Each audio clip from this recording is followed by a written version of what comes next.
We are discussing today a very important topic: relations between China and Russia and how these relations affect American interests. Can the United States do anything to discourage a kind of an alignment or even worse, an alliance between China and Russia, which would become a challenge to the United States?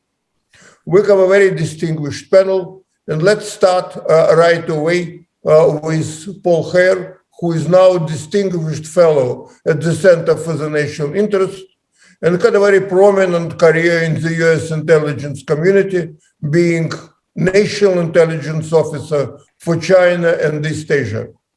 Paul, we'll start with you. Well, Dmitry, thank you very much for the opportunity to participate. I think we've been asked to frame a couple of different questions here in terms of what is driving China's approach to Russia, where Moscow fits into Beijing's strategy, and then I can work my way back to where the U.S. enters the equation. Russia is really a key component of China's overall grand strategy of trying to maximize China's wealth and power and influence and its security relative to the United States. And the U.S. is central to this strategy from the Chinese perspective, because obviously the Chinese see Washington as trying to contain China, or at least to constrain its wealth and power and influence, not to mention the fact that the Chinese see Washington ultimately seeking the overthrow of the Chinese Communist Party, at least its rule.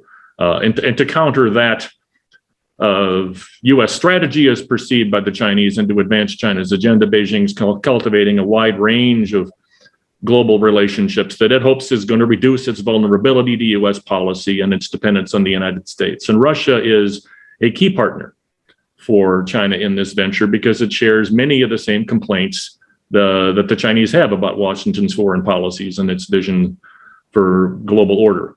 There's many issues like global governance and democracy promotion where Beijing's and Moscow's positions are similarly aligned against those of the United States. And we've seen them often use joint forces in the UN and in other multilateral fora, particularly on issues involving the developing world. Two other quick points. I think that Russia and China certainly both see Washington as interfering in their territorial sovereignty issues, obviously in Crimea, in Taiwan in particular. And I think most recently, they both share an interest in taking advantage of what they see as the United States' relative strategic decline and dysfunction, internal dysfunction. So where does this lead the United States in terms of the potential for discouraging this alignment or exploiting fault lines, if there are, between Moscow and Beijing?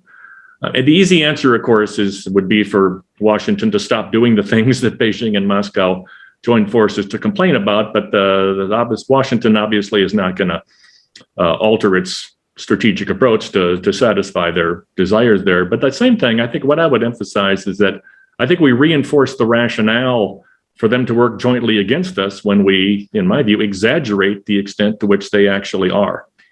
And the first example I would cite here, I think, the Biden administration seems to have inherited the Trump administration's view that China and Russia are partners in promoting the global expansion of authoritarianism.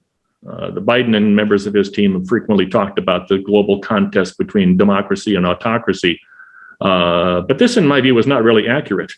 Because Beijing and Moscow, I think, are primarily seeking to legitimize their governing systems internationally instead of pushing them on other countries, pushing other countries to follow suit. In fact, I think one of the aspects of their diplomacy that has appeal in other parts of the world is that they don't really care how other countries govern themselves as long as they let China and Russia govern themselves as they see fit. Second point, I have 3 points.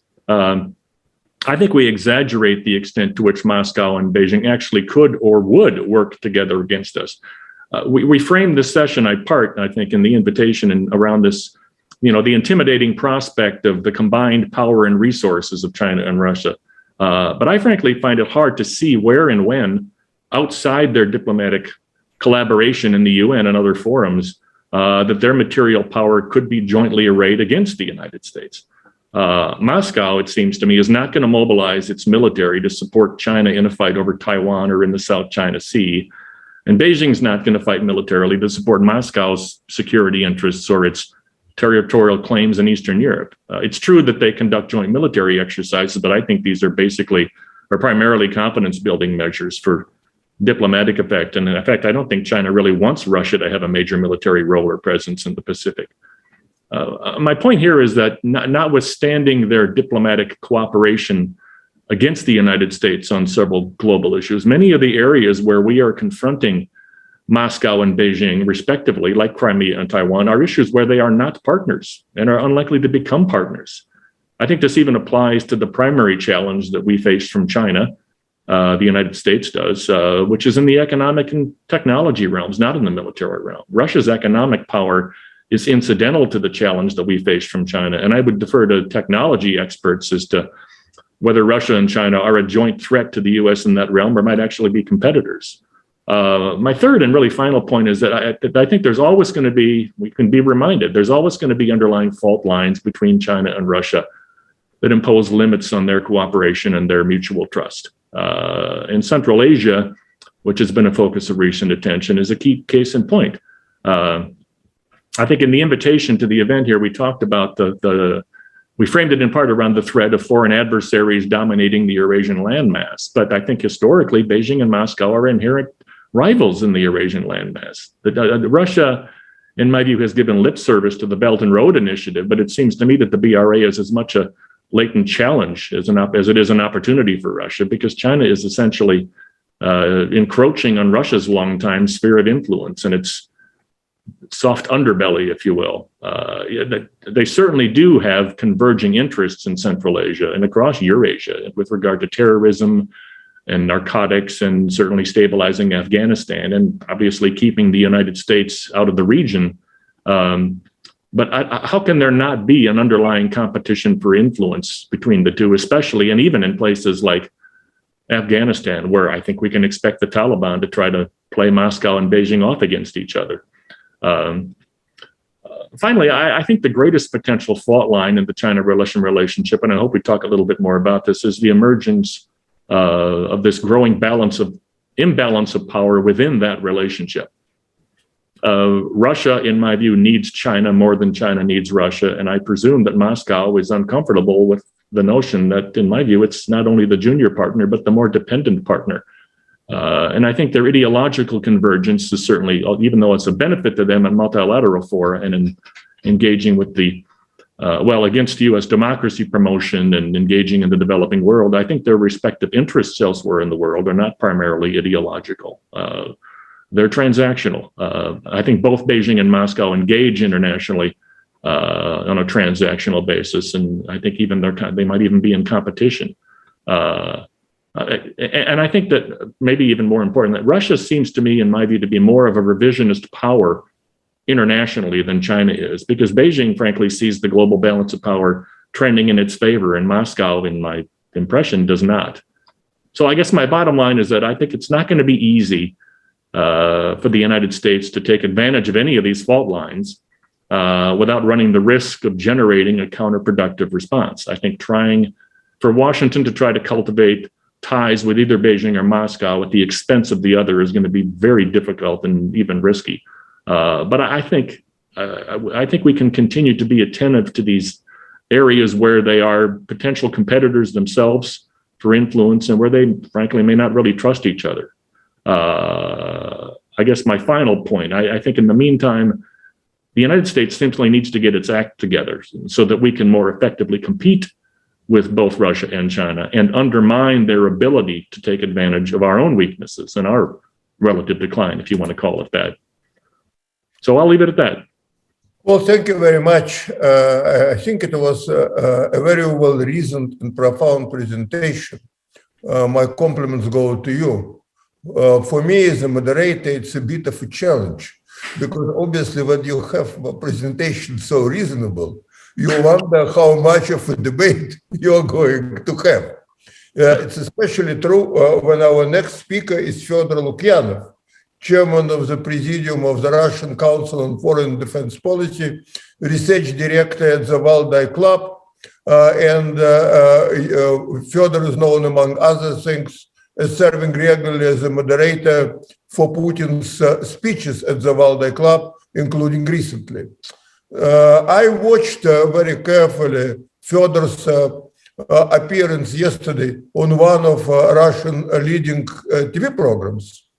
And Fyodor addressed just this topic: China, Russia, and how the United States is trying to discourage Chinese Russian rapprochement. And my sense was that obviously his perspective would be different, but I would be surprised if there would be a fundamental clash of opinions. But further, I want to encourage you that if you have serious differences with Paul's approach, let us know right away. Okay, thank you very much, Dmitry. It's always a fantastic pleasure to be present at events organized by your institution, because it's extremely constructive atmosphere here. If you want a clash of opinions, okay, voila. So I just wanted to say the final point by Paul was that Russia is probably the more revisionist power than China, because China, in fact, is or has been very much happy with what liberal world order provided for decades and benefited enormously out of that. So China theoretically has no reasons to want to change it, while Russia did not benefit so much from that. And so that's another very big discussion. Of course, I hope that one day we can have it at the National Interest Center for National Interest. But I wanted just to say one thing about Russia. I don't believe that it would be fair to call Russia a revisionist power nowadays, because if you follow Russian debate, and we have so far and still a pretty rich debate on foreign policy and assessments of what is going on in the world. So there is a more or less consensus view that there is nothing to revise anymore. So revisionism is not possible to practice, because the liberal world order, which United States and allies tried to establish after the Cold War, for a while relatively successful, but now it's gone. And so it's not in place anymore. And we see multiple examples of how different countries behave completely alternatively than it would be expected in the liberal world order. And it's not only Russia, China, or Iran. It's primarily those countries which were, so to say, which laid foundations for this liberal world order. So that's, I think it's a very interesting clash of perceptions between Russia and the West, whether there is something to revise or not. As for China, by the way, I think China now is in fact much more revisionist than people used to see and to expect from them, because Chinese, after a very long while, they realized finally that the fantastically beneficial situation for them, which did exist since the 1980s approximately, and especially 1990s and 2000s, this situation is passé. So it will never be back. And then you see how Chinese approach is changing, both externally and especially internally. So what we hear and read about how the domestic system, domestic regime of China is changing, I cannot imagine how those kind of changes can be compatible with any kind of liberal international system. So, but again, this is a slightly different discussion. So very briefly about our main issue. So first of all, I think that Russia has found itself in an unusual situation. Russia is not enemy number one of the United States anymore. We feel not very much comfortable with that. Suddenly there is another country which is seen in Washington as more significant in terms of rivalry and strategic competition. On the one hand, is positive, and you can read and hear a lot of statements that at last we can get certain relief. On the other hand, of course, with our tradition very deeply rooted in our consciousness that Russia and the United States are on equal footing when it comes to rivalry. So suddenly to discover that probably it's not the case anymore, maybe in the military field, which is of course indeed very important, but in all other fields, not so much. So, and now Russia is adapting itself to this new situation. I think the trend is to start to appreciate that, to start to believe that it's actually good not to be a target number one of the United States.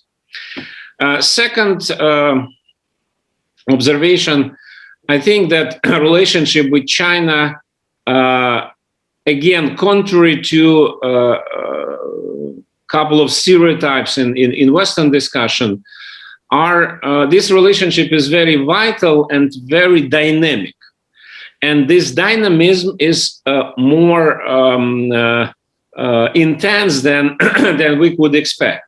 So in 6-7 years since 2014, we went through different stages of this relationship, and very roughly, so it's a very much simplification, but still, we can describe this trajectory on the Russian side as the way from bitter disappointment in the West, which produced a lot of euphoria about relationship with China after Ukrainian crisis, Crimea, and so on. And this euphoria did not last long, but it did exist for a while in Moscow. Then it started to be tested by reality, and reality was not about strategic competition or some kind of clash of interests between Russia and China. The reality was actually the interaction, practical interaction with Chinese, which increased very much after 2014, 2015. And this practical interaction demonstrated how difficult it is actually to find common ground with Chinese, not just politicians, but Chinese business, for example. Chinese business is organized when they address other countries, is organized in a way which not everybody in the world likes, to put it very mildly. And I think that then we went through this period of understanding realities, which did not mean that the relationship went downstairs. Rather the opposite. I think it was very natural and very useful process of understanding what your vis-a-vis, what your counterpart actually is. And probably to get rid of some imagined pictures which did not match with reality. So now we have much more sober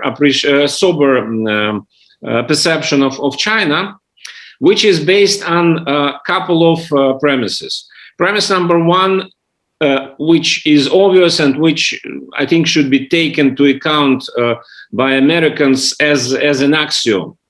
So China is Russia's biggest neighbor and will remain in this status forever, probably. When you have such a neighbor, your immediate neighbor of such quality, it should be absolutely stupid and reckless to not to have excellent relationship with such a neighbor.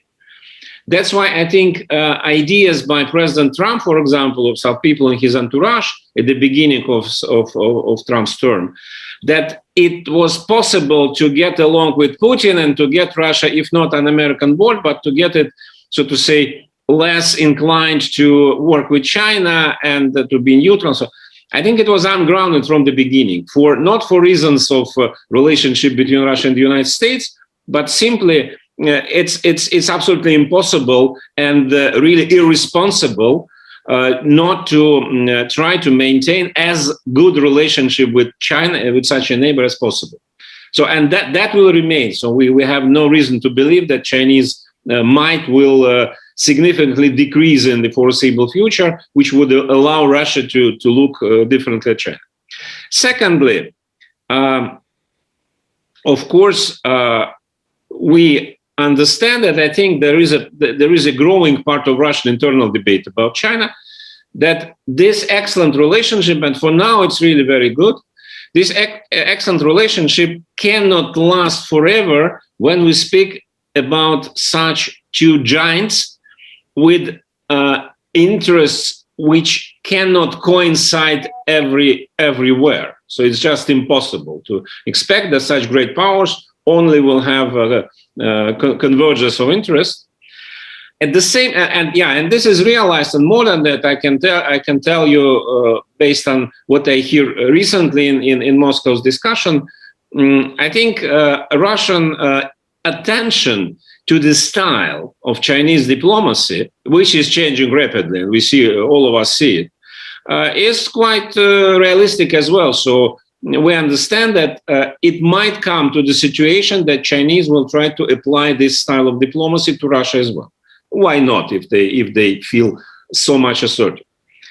Having said that, I think that the biggest privilege, advantage of Russia, which is increasingly appreciated by China and Chinese leadership, is that Russia is de facto one single neighbor of China, which is not afraid of China.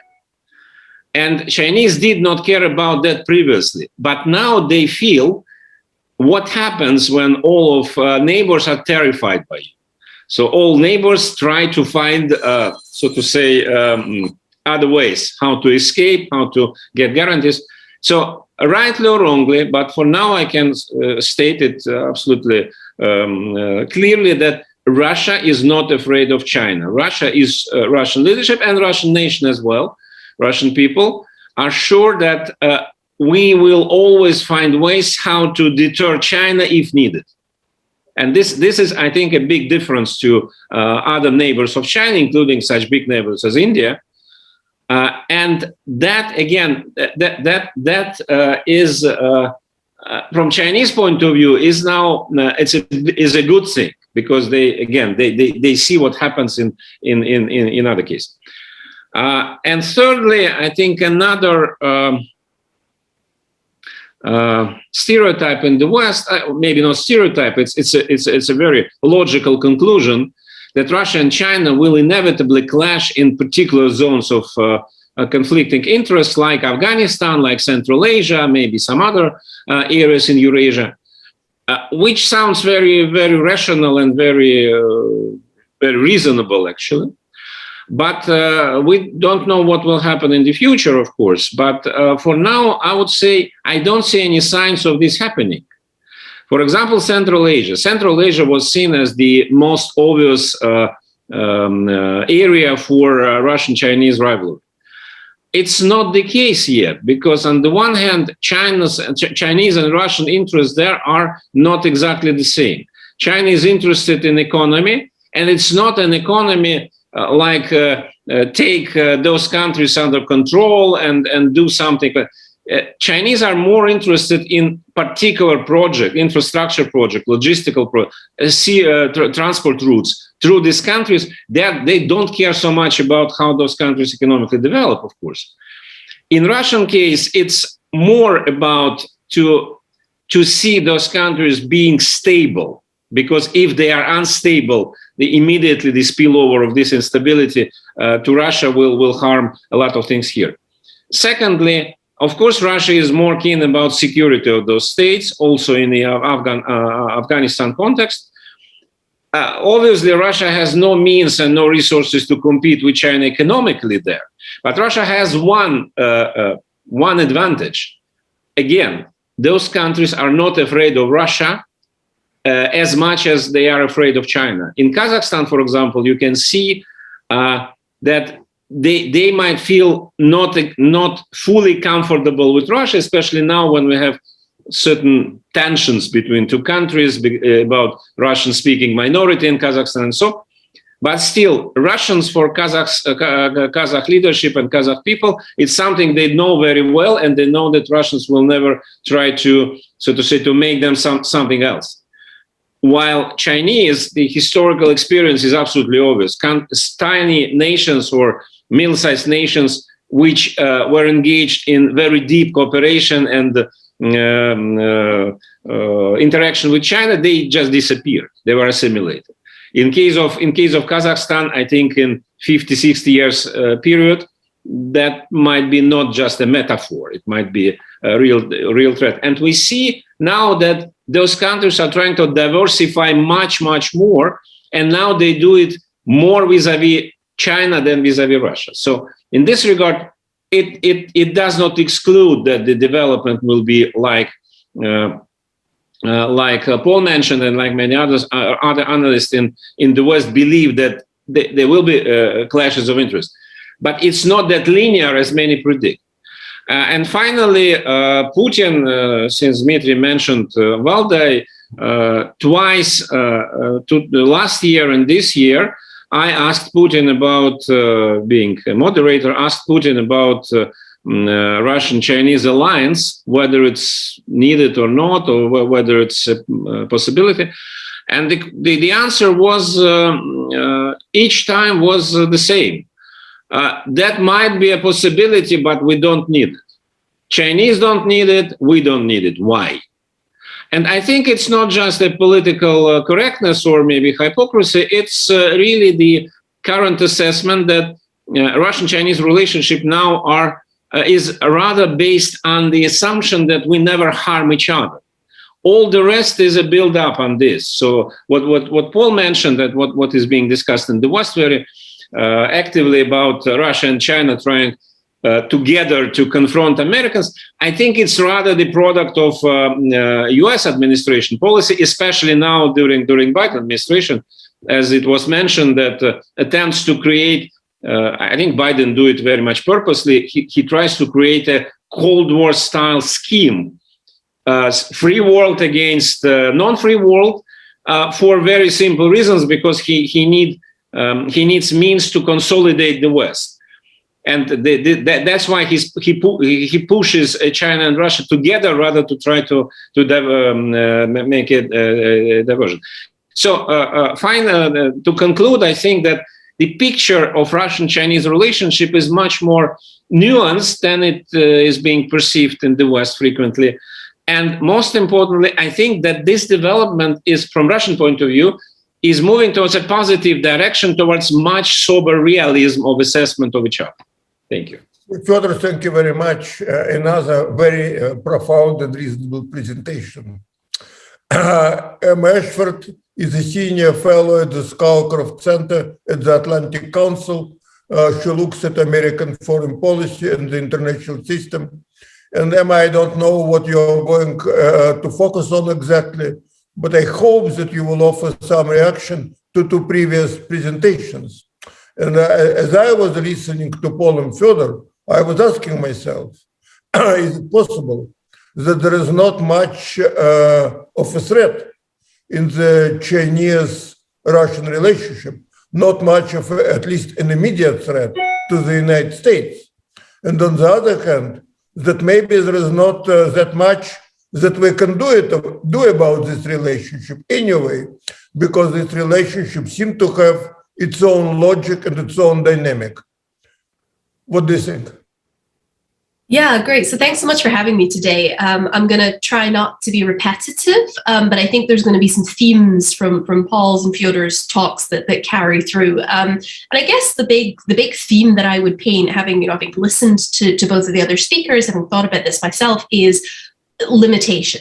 Right? That this is a partnership that is limited, that there are limited things that the United States can do about it. So let me just sort of expand a little on what I mean by that. So, the Chinese describe the Sino-Russian relationship as strategic cooperation and comprehensive partnership, which sounds very overarching, very intensive, And I just don't think that's quite right.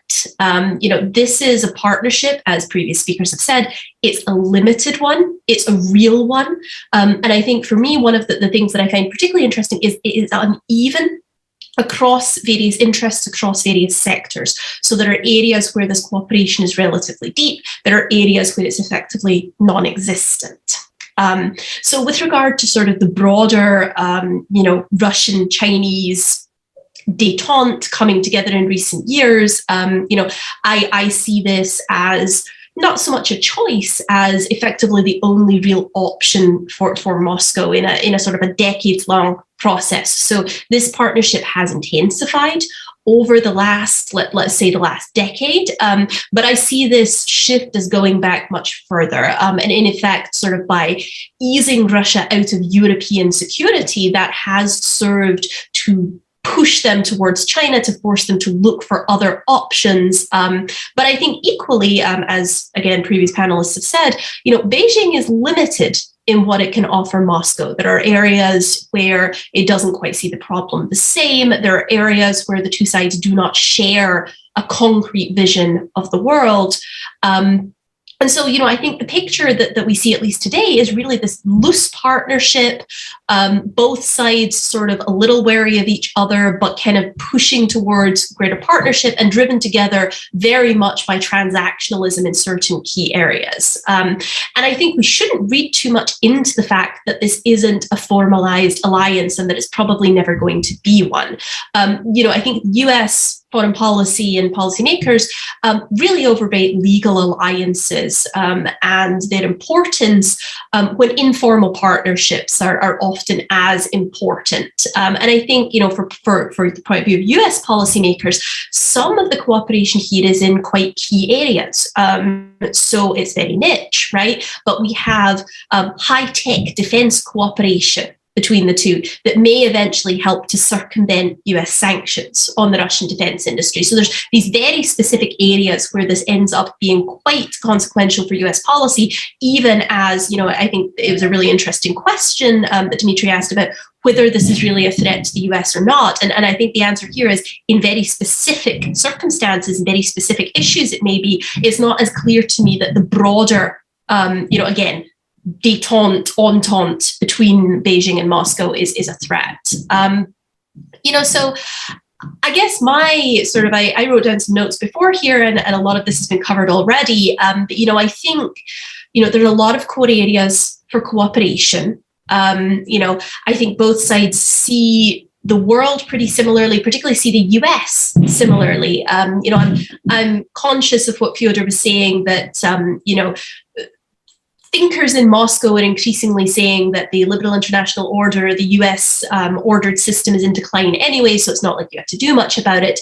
But I do think there is a feeling in both capitals that the threat from the United States is one of exclusion, one of denial, one of the US trying to prevent them from, accessing world markets, achieving their goals more generally. So I think they have this common exclusion threat that they're trying to respond to. I'll highlight another area of potential cooperation that didn't come up already, and that is the mutual benefits and vulnerability that both sides get from energy ties. So we have in recent years seen new pipelines. There's a couple being built right now to carry Russian oil and gas over to China. But we've also seen that being quite a contested process of negotiation. Some of these pipelines have taken a decade and a half to sort of get negotiated, get up and running. And Moscow would prefer, I think, to keep its eggs not just in the Chinese basket, and also would like energy to flow to South Korea, to Japan, and other Asian states. And so, there is a potential mutual benefit here from both countries working together. But again, the interests are not 100% aligned. And I think that carries through to lots of issues, everything from military cooperation, to multinational fora, just that there are interests there in alignment, but they are not 100% aligned. So I actually was going to highlight something a little similar to what Fyodor said. If we're talking about sort of areas of potential conflict between the two sides, that none of the areas that we talk about as potentially driving a wedge between Russia and China, none of them have been as consequential as we might have thought. right? So there was a lot of talk around about 2014, the invasion of Ukraine, or even before that back to Georgia, about how China viewed these separatist threats as sort of as Russia conceptualizes them as a threat. That doesn't really seem to have played out in practice. Other interests appear to have carried the day.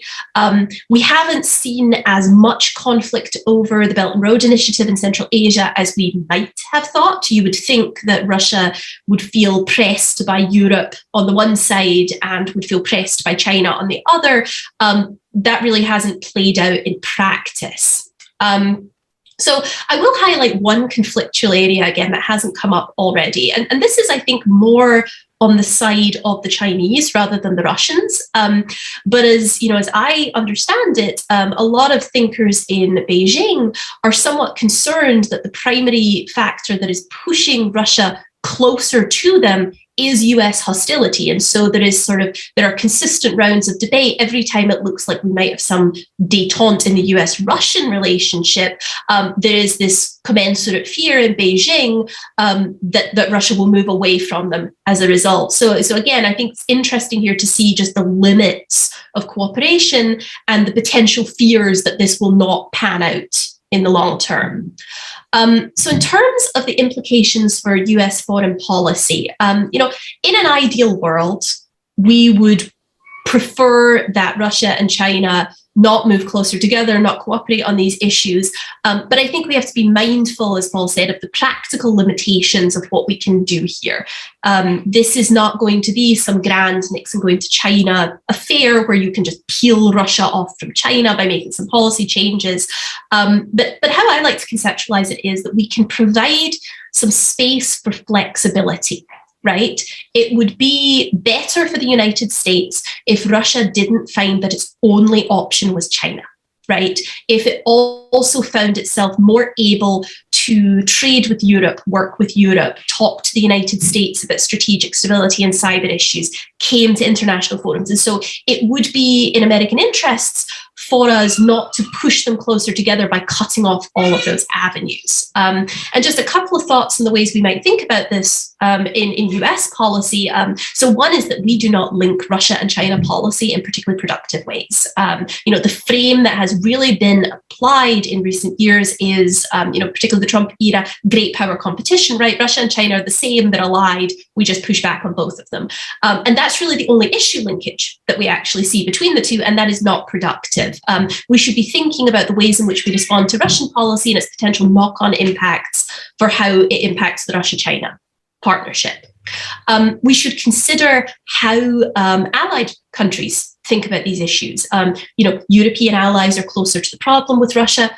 Japan and South Korea have had productive talks with Russia on energy issues and other areas. We should consider how to fold those perspectives into US policy because, again, they often show more flexibility than our policies have in recent years. And then finally, any attempt to do this, to weaken this partnership, just to offer Russia more options, would require a more stable, balanced US-Russian relationship, taking away some of the issues that create the opportunity for this partnership. And I'll end, I guess, on a word of caution.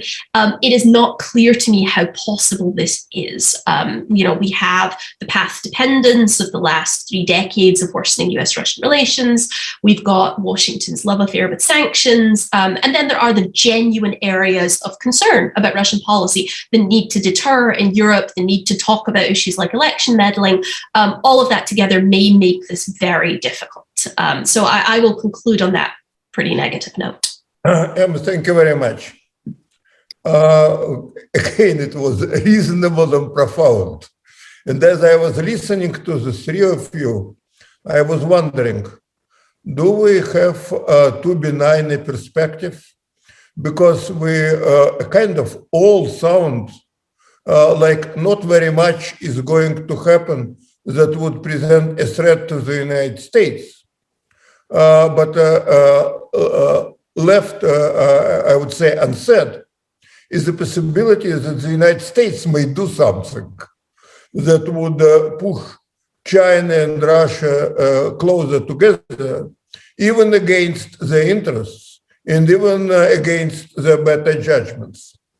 Our last speaker is George Bibi. He is my very important colleague at the Center for the National Interest. He is our vice president, directs our studies, our Russian program.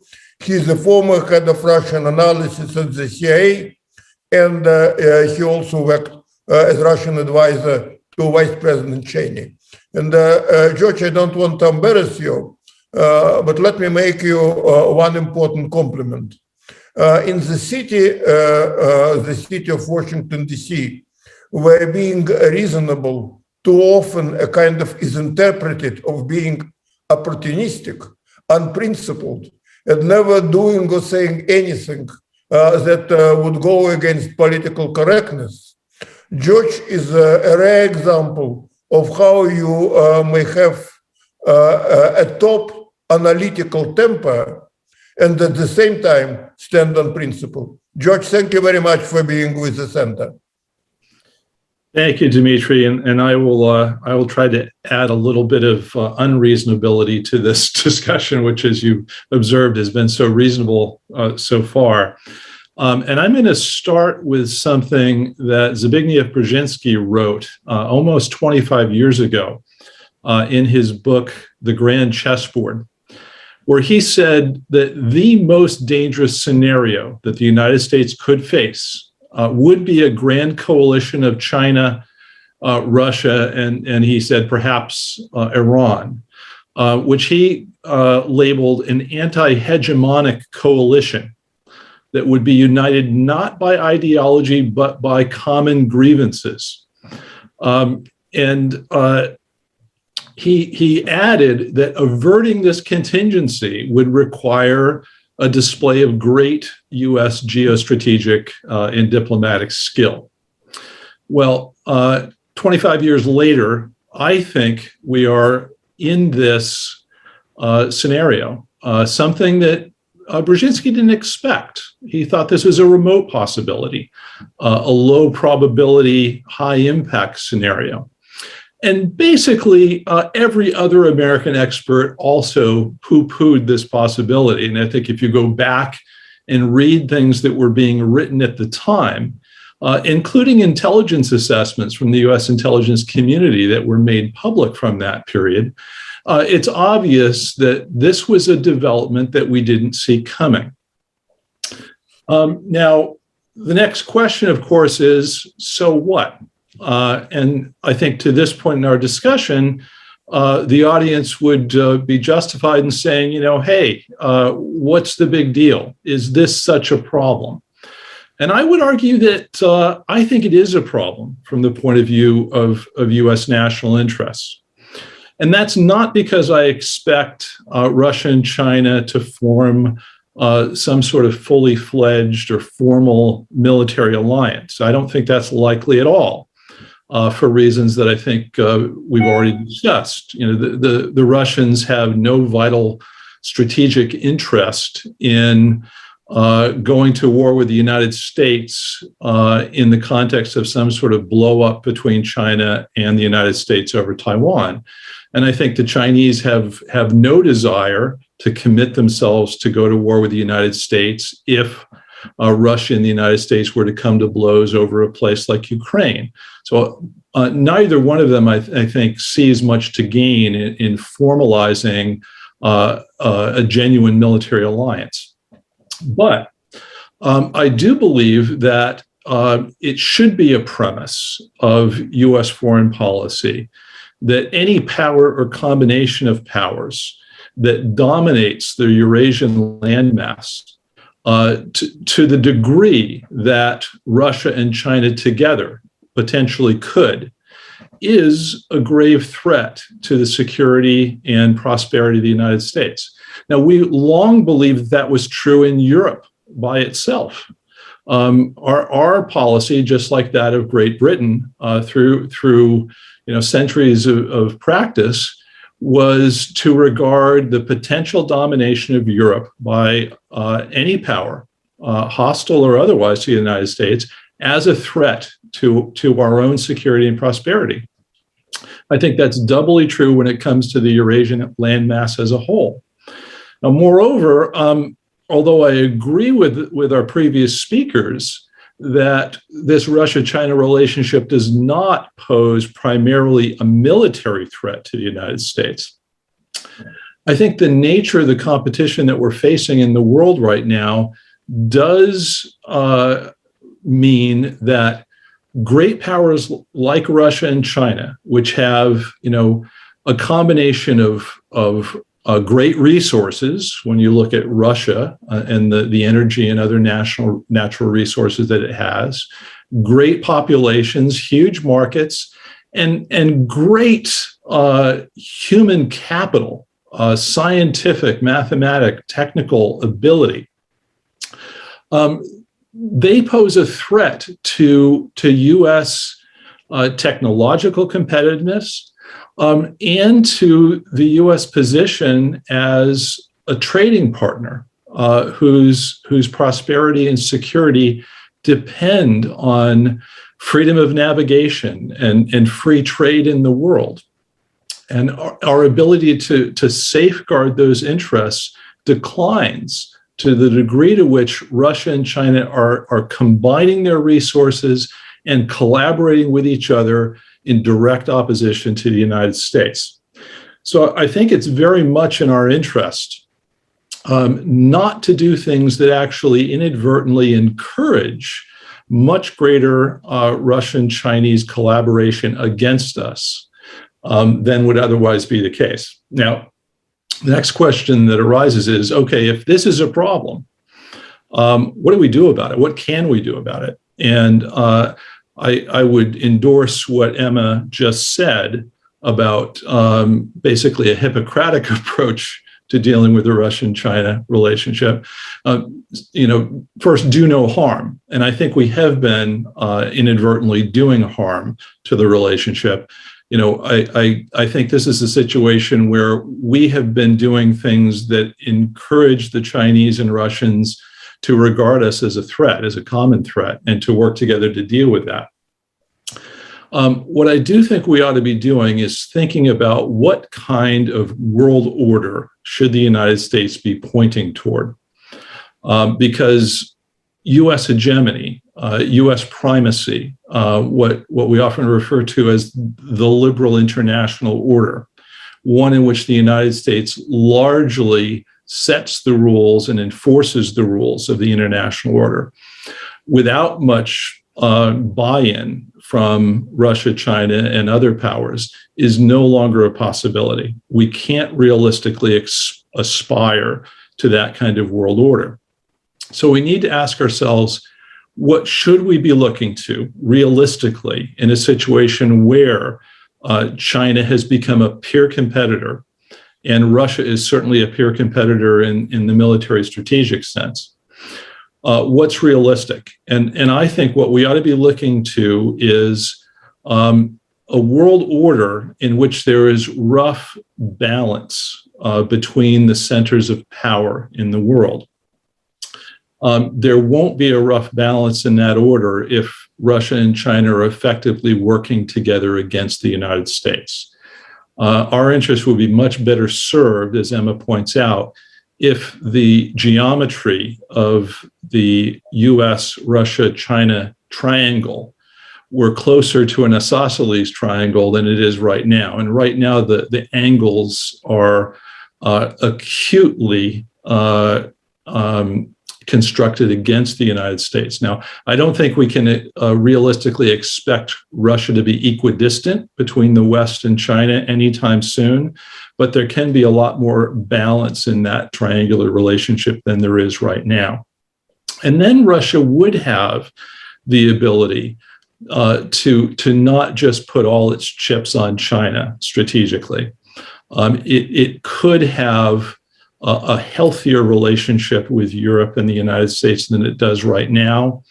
And that would, I think, serve not to create hostility between China and Russia. I don't think that's actually possible, nor do I think it's actually in the US interest for that to occur. I think we can aspire to a world order, and I'm going to quote something that Henry Kissinger wrote in his doctoral dissertation way back when, where he said that order in the world, stability, is really only possible when all the major powers have bought in to the legitimacy of that order. And none of them see their interests so threatened by it that they are incentivized to be revolutionary powers, much like Germany after the Treaty of Versailles. And I don't believe right now that this liberal international order, U.S. primacy, is any longer possible. But no other international order has yet been established that has the buy-in of all the major powers: China, Russia, the United States, and others. And I think we're going to have to set as our goal the creation of that multilateral, multipolar world order that's stable and balanced. And that means we're going to have to deal with the Russia-China relationship in a different way than we have so far. Thanks. Thank you very much, George. A lot to think about, but if there was one common denominator, my impression is it is that in the United States we kind of created a bogus man. We created an image of a Chinese-Russian alliance, and we are debating of what the United States can do to prevent it. Well, we know from history that the easiest thing to prevent are the things which are not likely to happen anyway, particularly if the United States would not push China and Russia too much to become close because of a common threat perception, threat coming from the United States and the European Union. But I have a question to further a specific question. When I was in Moscow for several weeks recently, I talked to a senior Chinese diplomat, and we were discussing this very subject, and he was basically in agreement with our basic line today, that the relationship between China and Russia is friendly. It has a solid foundation, but an alliance, something like that, was not in the cards. But then I have asked him, what about common military planning? And he confirmed that there was not much common military planning, that exercises taking place so far were important, but not really far-reaching, and there was no any kind of joint strategy, division of labor like in NATO. And then he said something else. But of course, he said, the very fact of Chinese-Russian new relationship means that Russia doesn't have to worry much about any American or any other attack coming from the Pacific Basin. It is inconceivable that China, he said, would allow Russia to be attacked by the United States in that area, because it would also be a direct threat to China. We would not tolerate that. And we are making it very clear to the United States. And I asked, well, did you make it clear to the Russian general staff that you have this approach? And he smiled and he said, well, not necessarily in these words, but they know what we think and they know that we're serious. Further, do you think that Russia doesn't have to worry about American challenge in the Far East because of this Chinese position? Yes, I think it's absolutely correct description. And this is, as you rightly said, it's not about joint planning. It's about just very close understanding of nature of challenges, which, especially in that area, are common. Yes, indeed. Frankly, I cannot imagine any situation when the United States would need to attack Russia, to challenge Russia in that area. So I think we have enough of beautiful things in Europe, so we don't need them to move to that theater. But obviously, everything happening there will be perceived by Chinese as threatening their interest. There is another, I think, more important element of this non-planning, non-joint planning. Yes, indeed, nature of, or the range of threats against China from the United States or Western compositions, alliances. I don't know what kind of alliances will emerge, but certainly something will do. So so Chinese list of options which China would need to address is different from Russian list of situations because we are still focused on this European direction, NATO, and so on. So in this regard, we don't need common joint military planning because they are completely different areas. But obviously, Russia and China understand each other very well when it comes to some kind of actions in case it will be a decision or decisions to take. And if US will be occupied by Chinese actions in Asia, in Pacific, deeply occupied, let's imagine the bad situation with Taiwan or something. Of course, for Russia, it will give a new space when it comes to, for example, Donbas, Ukraine, and other strategically important areas here. And I think Biden administration is very much aware that this kind of non-planning, it's not a planning, it's just understanding that we have an enemy which might be forced to be ambivalent, to be on both theaters at once. And I think Biden administration is very much aware how bad it can be for the United States. And for example, how I read, maybe I'm wrong, you know it better, but how I read a recent visit by Tory Nuland to Moscow, which was very actively debated here in our country. It was not about, so to say, to solve Ukrainian problem. It was not about to increase, I don't know, to threat something, but it was about to avoid this kind of scenario, because for Washington, any surprise, negative surprise there is extremely it's bad. It's not what Biden administration needs in the situation when China is a much more important rival. So I think that in this regard, that's again how it looks from here, from Moscow. U.S. administration will need not to separate Russia and China, but to be sure that the actions will not come at the same time from both countries. Further, thank you very much. And to your credit, I know that this is what you actually say in Russia as well, including on Russian TV. But let me sharpen the question addressing Paul.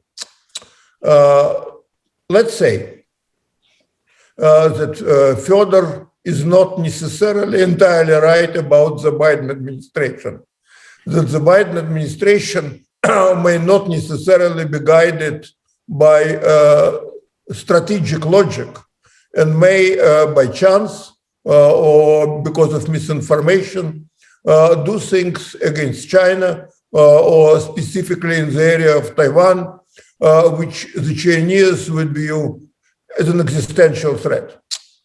Do you think the Biden administration understands that we had a historical precedent in 1956 when Khrushchev used British, French, and to some extent American involvement in events in the Middle East in order to crack down on Hungary? Do they understand in the Biden administration that Russia is very unhappy about Ukrainian behavior? So far, they did not want to do anything rash, anything radical that could provide an excuse to NATO to crack down on Russia.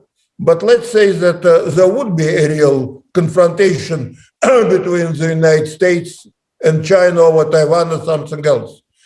Does the Biden administration, in your view, understand that it can lead to confrontation over Ukraine? Over Ukraine? Yes. I'm not sure. Well, actually, I mean, part of your premise makes me think. I mean, I can't speak to how, and in fact, I'm curious myself how attentive to history elements of the Biden administration are. I think that, in fact, I think that they may be inattentive to some of the historical implications or some of the historical backdrop on the Taiwan issue. I have not seen, well, in a sense that I think they may be underestimating the seriousness with which Beijing might respond to a challenge on that issue. I have not seen a linkage made by the Biden administration between that issue and the potential for Russia to take advantage of a Taiwan conflict to push its own territorial initiatives in Ukraine and elsewhere. So, and that's just only through my ignorance. I mean, they may be thinking about it, but I haven't seen that they've been attentive to that linkage, that possibility. I think actually that you're absolutely right. I haven't seen them being attentive, but it's an example of things that potentially can go wrong with major implications. We have very little time left, and we have the last question from Jacob Heilbrunn, the editor of the National Interest, who is asking about China internal weakness, aging population, real estate bubble, environmental problems. Do they have implications for Russia during coming weeks? And maybe Russia would not be as concerned about China as our previous conversation has implied. Whoever would want to answer this. Well, I think it. Well, I'll defer. I mean, I think that the way the question was framed, I think it certainly is a question, Fyodor, as to how the Russians would interpret that. But I think that if my own view is that if the internal weaknesses of China drive it to a different approach, I think the China-Russia relationship almost becomes incidental to what the implications of that would be, you know, to the United States and more and more broadly. How the Russians would respond to it, I think, is something Fyodor could address. But I think that it's not. I'm not sure that it alters the equation. Well, I mean, it would certainly alter the equation in terms of what China. I guess the way Jacob in part framed the question, would it alter what China could offer to Russia?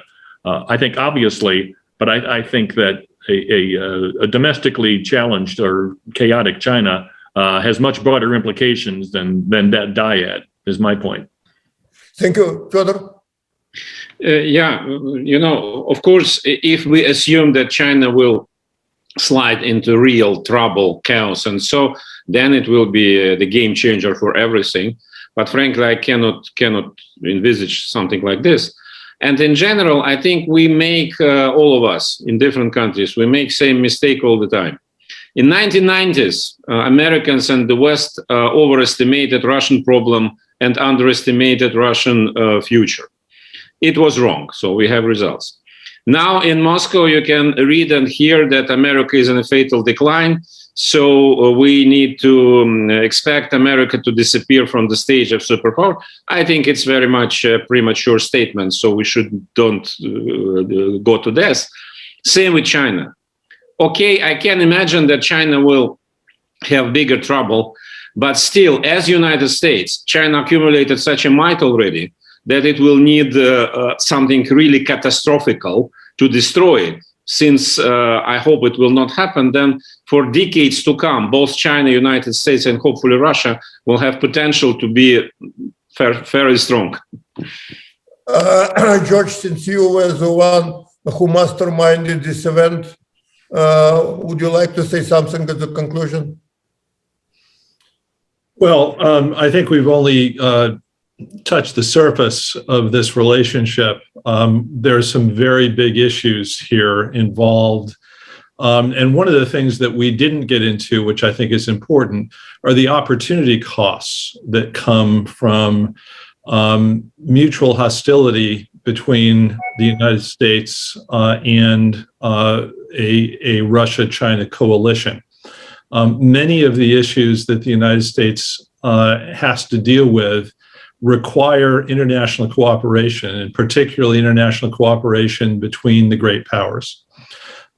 Climate is obviously an important one on that list. Contagious disease is another one. And the intersection between a technological revolution that's going on in the world and governance, where states are having more and more difficulty simply maintaining order within their societies. And these are all trends that the United States can't deal with by itself, and it certainly can't deal with if Russia and China are working together against the United States. So those are significant opportunity costs to the situation that we're facing right now. And I think it adds an incentive for the United States to address this problem more effectively. Emma, you have the very last word. Thank you. I'll just echo what George said. I think this is a significant relationship, one that Washington too often stereotypes as something that it really is not. And I think some of the nuance that we started to get into here are the things that policymakers really should be thinking about going forward. On this happy note, hopefully we provided policymakers with some useful food for thought. Thank you to our speakers. Thank you to everyone who watched this program. Goodbye.